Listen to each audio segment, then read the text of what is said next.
Assalamualaikum warahmatullahi wabarakatuh.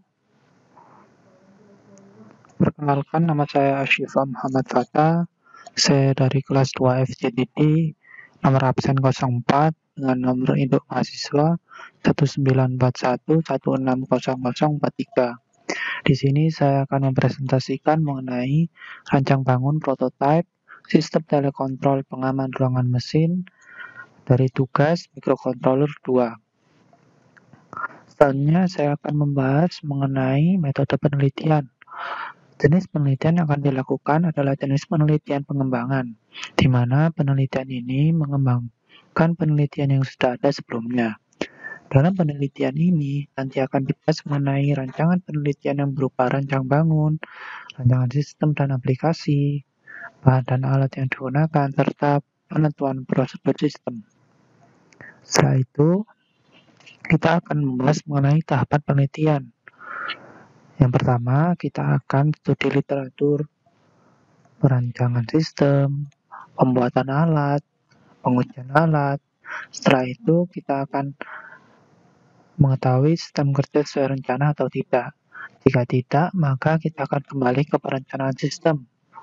Setelah itu, kita ulangi lagi pembuatan alat, pengujian alat. Tapi, jika sistem kerja sesuai dengan rencana, kita akan lanjut untuk pengambilan sampling data. Setelah pengambilan sampling data, kita analisa data tersebut.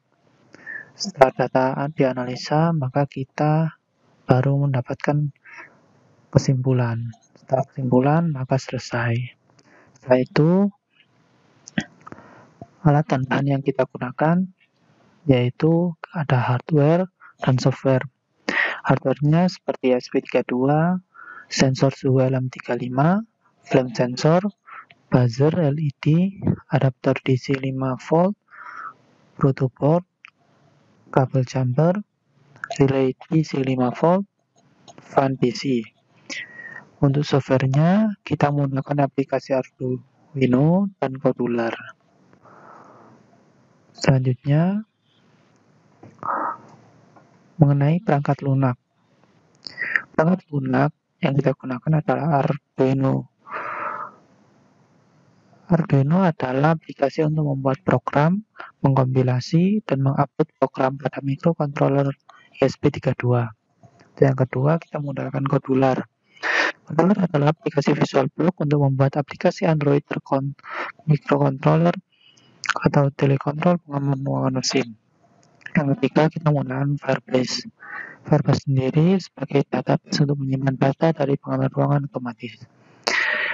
Selanjutnya, untuk perangkat kerasnya, kita yaitu sensor suhu LM35. Sensor suhu berfungsi untuk mengetahui temperatur suatu objek atau ruangan dalam bentuk besaran elektrik. Yang kedua, flame sensor. Flame sensor mampu membaca dalam kecepatan tinggi dan sangat sensitif terhadap radiasi inframerah atau digunakan untuk adanya api dalam suatu ruangan tersebut. Untuk microcontroller, ESP32 digunakan sebagai otak dari penggabungan sensor, alat, dan penunjang lainnya untuk membantu tercapainya penelitian ini. Yang keempat, buzzer digunakan untuk mengubah sinyal listrik menjadi getaran suara. Yang kelima, adaptor DC 5V digunakan sebagai sumber daya dari PLN. Yang keenam, relay DC 5V digunakan untuk menyuplai daya. Yang ketujuh, protoboard sebagai tempat tembaga untuk menghubungkan seluruh alat dan bahan. Yang kedelapan, kabel jumper sebagai konektor penghubung antar alat dan juga bahan. Yang kesembilan, LED sebagai notifikasi apakah sistem pengaman ruangan aman atau tidak. Yang ke-10, fan PC 5V fungsi untuk mengeluarkan panas dan menggantinya dengan udara segar ke dalam sistem. Selanjutnya, kita akan membahas mengenai parameter pengujian.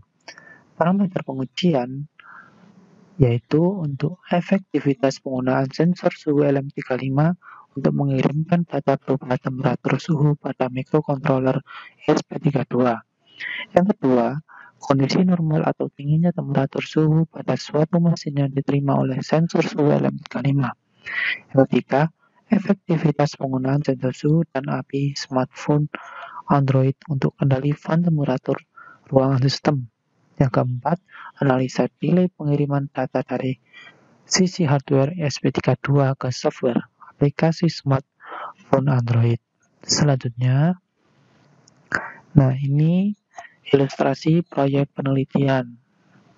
Nah, ini nanti kita akan menggunakan suatu kardus atau balok kayu. Nanti terdapat Arduino Uno, fan DC, sensor suhu LM35, buzzer, LED, dan flame sensor. Bisa dilihat seperti gambar berikut. Selanjutnya, kita akan membahas mengenai rancangan sistem. Untuk input, kita menggunakan sensor suhu LM35 dengan flame sensor. Nanti akan dihubungkan ke SP32 yang akan dialiri oleh adapter DC 5V dengan akses point menggunakan internet dengan menggunakan database kodular yang akan diterima oleh smartphone Android. Ketika akses point itu membaca suatu sistem dari SP32 yang memberitahukan bahwa suhu yang ada pada suatu sistem itu melebihi kapasitas, maka akan memiliki output yang akan kita terima yaitu LED dan buzzer dan kipas otomatis. Seperti itu. Selanjutnya kita akan membahas mengenai flowchart-nya.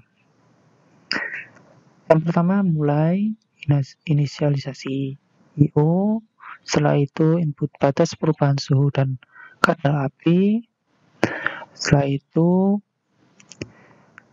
baca data dari sensor, setelah itu jika suhu melebihi batas dan ada kadar api, dan jika tidak maka LED off, buzzer off, kipas off. Tapi jika iya maka LED on, buzzer on, dan kipas on. Selesai. Setelah flowchart kita selesai. Terima kasih. Mungkin sekian yang bisa saya sampaikan.